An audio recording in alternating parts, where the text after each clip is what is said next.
எம்ஜிஆருக்கு அப்புறம் தொப்பியால பிரபலமானவர்கள் அவரும் ஒருத்தர் நினைக்கிறேன். ஸோ வந்து எங்க ஆபீஸ்ல சாரி சார் ரொம்ப கலவைக்கலாம் சொல்ல எங்க ஆபீஸ்ல எங்க ஸ்டாஃப் வந்து டக்குனு உங்க பேரை மட்டும் சார் அந்த தொப்பிக்காரரை கொடுங்க சார் அவர் தான் இதை சூப்பரா பேசுவாங்க சார் அப்படிம்பாங்க. ஸோ அந்த அளவிற்கு பலவற்றையும் பேசக்கூடியவர். ஸோ இன்றைக்கு அவர் தயாரிப்பாளராக அவதாரம் எடுத்திருப்பது அப்படிங்கிறது எங்களுக்கு ரொம்ப மகிழ்ச்சி. ஏன்னா நாங்களே அந்த இடத்துல நிக்கிற மாதிரி ஒரு சக ஊடகவியலாளனாக நான் ஒவ்வொருத்தரும் வெற்றி பெற்ற மாதிரி எங்களுக்கு ஒரு மகிழ்ச்சி. அதே மாதிரி நண்பர் இயக்குனர் கிருஷ்ணவேல் அவர்கள் ஸோ கருஞ்சட்டையோடு வந்திருக்கிறார். நான் அதுக்குள்ள அப்புறமா வர்றேன். அதுக்கு முன்பாக நான் 2 பேரை பாராட்டணும்னா கதாநாயகனையும் கதாநாயகியும். நீங்க ஒரு படத்துல கதாநாயகனும் கதாநாயகியும் சம்பளம் ஊதியத்தை எல்லாம் தாண்டி அவங்க விரும்பும்போது அவர்களுக்கான வெளிச்சம், அவர்களுக்கான அடையாளம், அவர்களுக்கான கைத்தட்டு, அவங்க முகம் வெளியில தெரியணும். அதையே மறைச்சு வச்சிருக்காங்க அப்படின்னு சொன்னா அதற்கு அவர்கள் சம்மதித்திருக்கிறார்கள்வா உள்ளபடி அந்த மனசுக்கு சகோதரனுக்கும் சகோதரிக்கும் என்னுடைய உளப்பூர்வமான பாராட்டுகள். உண்மையிலே அதுக்கு ஒரு பெரிய மனசு வேணுங்க. அடையாளம் நீங்க வந்து இப்ப எங்களை டிவில கூப்பிடுறாங்க மாஸ்க் போட்டுட்டே பேசுங்க சார், யார் போவாங்க எங்க வர்றதே அதுக்கு இல்லையா? இப்ப யதார்த்தம் நம்ம முகம் தெரியணும். சோ அதை நீங்க வந்து அந்த பண்ணிருக்கிறீங்க. நான் இந்த படத்தோட ட்ரெய்லர்ல பார்க்கின்ற பொழுது ஒன்ன புரிஞ்சுக்கிட்டேன். நோ மீன்ஸ் நோ அப்படின்னு முன்னாடி ஒண்ணு சொன்னாங்க. அதுதான் படத்துடைய கிட்டப்பட்ட கதையா இருக்கும் நான் யூகிக்கிறேன். நீங்க தமிழ் ஊடகத்தில் முன்னாடிலாம் ஒரு வார்த்தை வரும், இளம்பெண் கற்பழிப்பு அப்படின்னு ஒரு வார்த்தை வரும். அது எப்படி அழிப்பீங்க?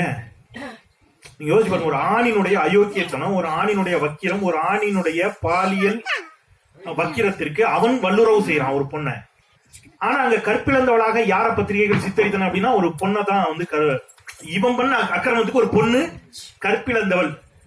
இத வந்து பெரியாரிய சிந்தனையாளர்கள் தொடர்ந்து கேள்வி எழுப்பிடும். அது எப்படி ஒரு ஆணோட அயோக்கியத்தனத்துக்கு அவளை கற்பிழந்தவளாக நீ சொல்லலாம்? அந்த வார்த்தையை முதல்ல மாத்தணும் என்று சொல்லுகின்ற பொழுது இன்றைக்கு தமிழ் ஊடகங்கள் அனைத்தும் பாலியல் வல்லுறவு என்ற வார்த்தையை பயன்படுத்த தொடங்கி இருக்கிறார்கள் என்று சொன்னால் இது தமிழ்நாட்டிற்கும் தமிழ் சமூகத்திற்கும் பெரியாரிய பார்வைக்கும் கிடைத்த வெற்றி. அதைத்தான் அந்த படம் பேசுவதாக நான் நினைக்கிறேன். ஒரு பொண்ணு காதலிக்கின்ற பொழுது அவள் வந்து அவருடைய காதலனோடு அவள் தனிமையில் இருக்கிறாள்.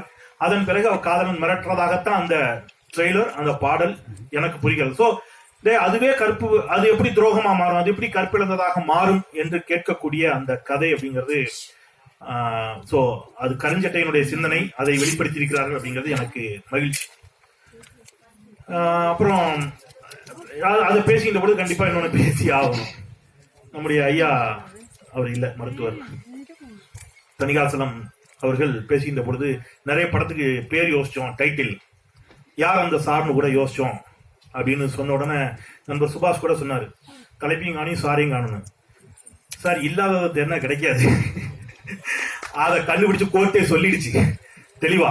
நமக்கு அது இருந்தா நல்லா இருக்கும்னு ஆசைப்பட்டா அதுக்கு யாரும் ஒண்ணும் பண்ண முடியாது. நான் வேணா அந்த படத்துக்கு இன்னொரு தலைப்பை சொல்றேன். யார் அந்த தாத்தான்னு நான் புதிய தலைமுறையில் ஒரு கேள்வி கேட்டேன்.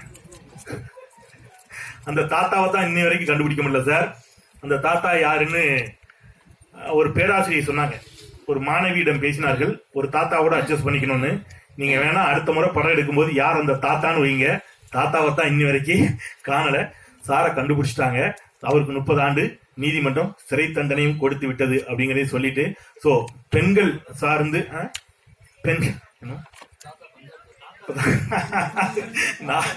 நான் ஓகே தாத்தா எங்க இருக்காருன்னு தெரியல. நான் சொன்ன தாத்தா இருக்கிறாருன்னு அவங்க சொல்றாங்க, தெரியல. ஓகே அவர் தான் அந்த தாத்தாவா தெரியல, ஓகே இருக்கட்டும். பட் இந்த மாதிரியான படங்கள் ஒரு ஒரு சிறிய பட்ஜெட்ல அல்லது புதிய முகங்களோடு வரக்கூடிய படங்கள் பேசுகின்ற அதனுடைய பேசு பொருளுக்காக தமிழ்நாட்டில் நிச்சயம் வெற்றி பெற்றிருக்கிறது. நீங்க காக்காமட்டு அப்படி ஒரு பெரிய வெற்றியை பெற்றுச்சு. சமீபத்துல டூரிஸ்ட் ஃபேமிலி ஒரு பெரிய வெற்றி. நீங்க வந்து மஞ்சுமல் பாய்ஸே தமிழ்நாடு கொண்டாடியது. அதனால வந்து மிகப்பெரிய நடிகர்கள் நடித்த படம் தான் வெற்றி பெறும் அல்லது பெரிய பட்ஜெட்ல அப்படிலாம் இல்ல. நல்ல கதையை சொல்லக்கூடிய எந்த படமாக இருந்தாலும் தமிழ் சமூகம் அதை வரவேற்க எப்பொழுதும் தயாராக இருந்திருக்கிறது. அந்த அடிப்படையில் நிச்சயம் இந்த படம் ஒரு மிகப்பெரிய வெற்றியை பெறும் என்ற நம்பிக்கையோடு நான் படக்குழுவினர் அத்தனை பேருக்கும், என்னுடைய நண்பர் இனிய நண்பர் உமாவதி அவர்களுக்கும், கிருஷ்ணவேல் அவர்களுக்கும், குறிப்பாக பாடலாசிரியர் விவேகா இன்னைக்கு பாடல். இந்த வீடியோ உங்களுக்கு பிடிச்சிருந்தா லைக் பண்ணுங்க, ஷேர் பண்ணுங்க, கமெண்ட் பண்ணுங்க, சப்ஸ்கிரைப் பண்ணுங்க, மறக்காம பெல் ஐகானை கிளிக் பண்ணுங்க.